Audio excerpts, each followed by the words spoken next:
My 49ers lost the Super Bowl. No, I'm just kidding. I'm not a 49ers fan. Yes, they did. But they did lose. I did think the 49ers were going to win the whole thing. That was my prediction.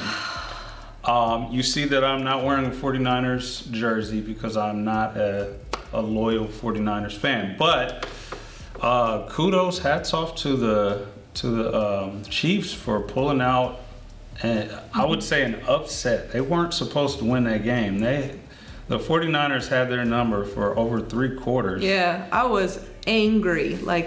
And I'm pregnant, so that doesn't help anything. So, I'm pregnant, angry. The first almost 3.5 quarters of the game. Yeah. So what were you seeing as far as the commercials go, and as far as the marketing? What were you seeing? Because I have my thoughts on it. I'm curious to hear what you thought of it. There was one heartfelt one that I really liked, that ice skating one where she came home and did it in front of the grandpa and he wrote 10 on the window. Yeah. Right? But the rest of the ones I like were funny. Okay. And that was pretty much it. Yeah. Yeah. So for you, the Super Bowl marketing is really about the humor. It's got to be. Okay. For me, I think humor definitely plays a part. I think being memorable is important. But I think, most importantly is the one who has the clearest message. Because there are a lot of them that were just not clear what they were trying to sell you. Yeah. There were a ton of commercials. I mean, I've got here written down over 20. You wrote down a lot. I wrote down 5. Lindor Truffles, Kawasaki, The Growing Mullet, Apartments.com, the E-Trade Babies, Hellman's Mayo Cat. We've got the Reese's Caramel Big Cup. I did like that one. There and the list goes on and on and on. So let's not go through all of them. Okay. What are your top 3? Top 3. Okay, here I got a list. We'll start with number 3. I'd have to say the Popeyes commercial.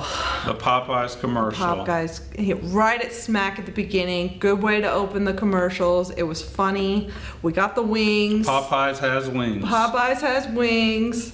And I wish I knew the actor's name in it. Yeah, I don't know the actor's name. I just love that guy. But we'll put it up on the screen. We'll put it on the screen. The flying humans. Yeah. That was a good one. Okay, what you got? My second one would be the Mountain Dew Baja Blast with Aubrey Plaza. Okay. I love her cynicism. It's so funny to me. I love her character. Okay. She's just great. And then Ron Swanson was in it, of course. So, I'm a Parks and Rec girl. What can I say? Okay. Top 1, Dunkings, right? You got Matt Damon, you got Ben Affleck, you got J-Lo. I'm pretty sure Fat Joe was in there. Tom Brady. Tom Brady right? was in there. All in a commercial. Okay, I'll give you that. And it was funny. It was a good commercial. I like that one a lot. That one definitely made my list. It wasn't in my top 3, but I did like that one. So you talked about the humor. All 3 of those were funny or on the funny side. Yeah. What stood out about your top 1? Why did you pick that one to be your number 1? Man, I think it was those suits they were wearing. I think it was them coming in and doing this crazy dance. And then I can't remember what the line was at the end, but Matt Damon was like, I told you I'd do anything for you, and this is that thing. Wow. Yeah. There's so many connection points with those guys just because they're legendary actors, all of them. So watching them in that role is just it just took you somewhere. It's wait a second, what are they doing? They can't do that. What it took me back to was Born Identity. Yeah, exactly. He's standing in the background. Yeah. That was good. Yeah, that was a good one. I'll give you that. My list is completely different from yours. Well, I guess that's good. We got contrast. And this was not easy for me. There's a lot of good commercials. I had 3 number 1s at one point. I had to erase and recalibrate and erase. So I'm going to come back to my number 1. Okay. I'm going to start with my number 3. All right. My number 3 if you can't tell by what I'm holding in my hand, was the Google Pixel guided frame for vision commercial. That was a commercial where the guy had vision impairment. Everything was blurry, and he was using his phone to interface with the real world, to see who was in front of him, how many people were there, et cetera, et cetera. I just love the way that commercial was put together, and then the big reveal at the end that this was the Google Pixel. And of course, that one would resonate with me since I'm a Google Pixel guy. Shout out to all the Pixel owners, or just Android in general owners out there. There's so much love for the iPhone. Why not give a little love to the Android? Okay? Okay. I guess maybe this one time. So that's my number 3, all right? Number 2 gets even trickier, but it really came down to the person who the commercial was dedicated to, and that is the FanDuel commercial.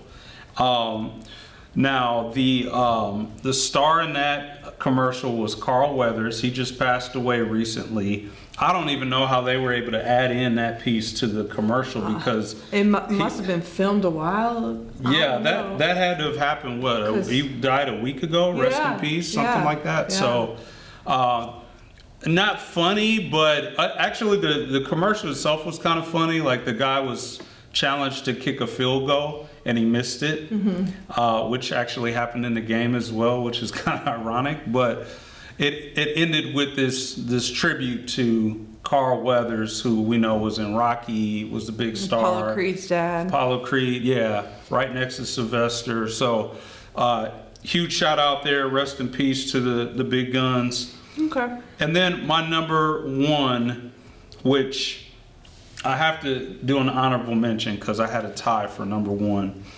At first, it was the apartments.com with the aliens. So what's his name? You said it earlier. Oh, Jeff Goldblum, yeah, from Jurassic Park. He was in there. Yeah. And the aliens are walking up, and they're apparently arriving on the planet, and they're looking for somewhere to stay, which is really funny because there's another series that's been going around on social media about an alien, and he was being interviewed by the talk show host while confessing to her that he's been staying in her guest house in her backyard. And so I thought it was like a double irony, or I don't know what you would call that, but just kind of interesting that, ironic that those two ideas overlapped with each other. And these aliens were able to find a place to stay at apartments.com. It's great. It's great. Everybody's welcome. truth. My number 1, with the drum roll, please. Oh, hang on. One more honorable mention: the T-Mobile, T-Mobile Aquaman commercial. The guy from Aquaman, and they had the dancing with the musical, guys. The musical and the was flash great. dance ending. That was great. Yeah. And then the lady pours the water out from above, and it looks like it was part of the scene, but then they find out that she was just emptying her water. Yeah. That was a great commercial. Honorable mention. My number 1, Pluto grows couch potatoes. I did like that one. That was the greatest commercial for the Super Bowl, in my opinion. I don't know. That's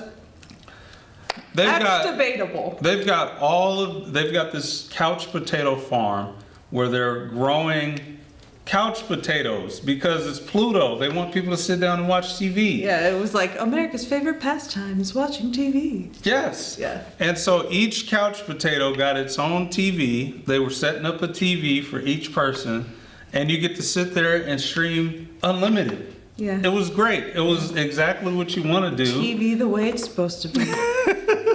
I thought it was a great commercial. I love the marketing of the overlap there, and I think that's the running theme with my top 3 or 5 or whatever, is that they all have like a double meaning. There's the entertainment value, and then there's some connection to the actual brand itself. Yeah. So that's how I took it.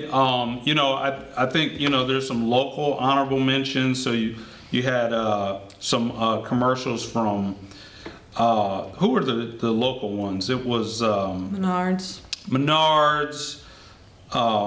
What's the Law one? Berry Law.